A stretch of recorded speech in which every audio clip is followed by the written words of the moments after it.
Very very நல்லா எழுதப்பட்ட, நல்லா பெர்ஃபார்ம் பண்ணப்பட்ட, நன்றாக இயக்கப்பட்ட ஒரு ஹியூமர். அதுதான் ஆக்சுவலி ரொம்ப கஷ்டமான ஜானர். அதாவது ஃபிலிமில் வந்து comedy is very tough to right and execute. And நம்ம எழுதுறது, நம்ம நினைக்கும் போது எழுதும் போது நம்மளுக்கு சிரிப்பு வரும், இல்லை நடிக்கும் போது ஆர்டிஸ்ட் சிரிப்பு வரும். பட் ஆடியன்ஸ் பார்க்கும்போது அது சிரிப்பு வர அளவுக்கு எடுக்கிறது தான் ஒரு பெரிய சேலஞ்ச். ஸோ அந்த படம் வந்து ரொம்ப இண்டிபெண்டாக தான் எடுத்திருந்தாரு. ஒரே ஒரு வீட்டுக்குள்ளே அந்த மாதிரி தான் எடுத்திருந்தாரு.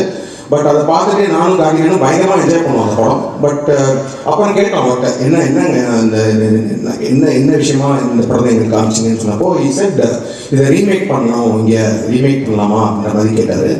ஸோ தமிழில் ரீமேக் பண்ணணும்னா எனக்கு ஃபஸ்ட்டு சேலஞ்சாக பட்டது வந்து ரைட்டிங். ஏன்னா வந்து எனக்கு என்ன தோணுச்சுன்னா, இது ஏன்னா டைலாக் ஓரியன்ட் ஹியூமர் அப்படின்றப்போ வந்து ஒரு செமையான ஒரு ரைட்டரை பிடிச்சி இந்த ஹியூமர் வந்து கொண்டு வர முடியும்னா I think this will work. And then the second challenge is the casting.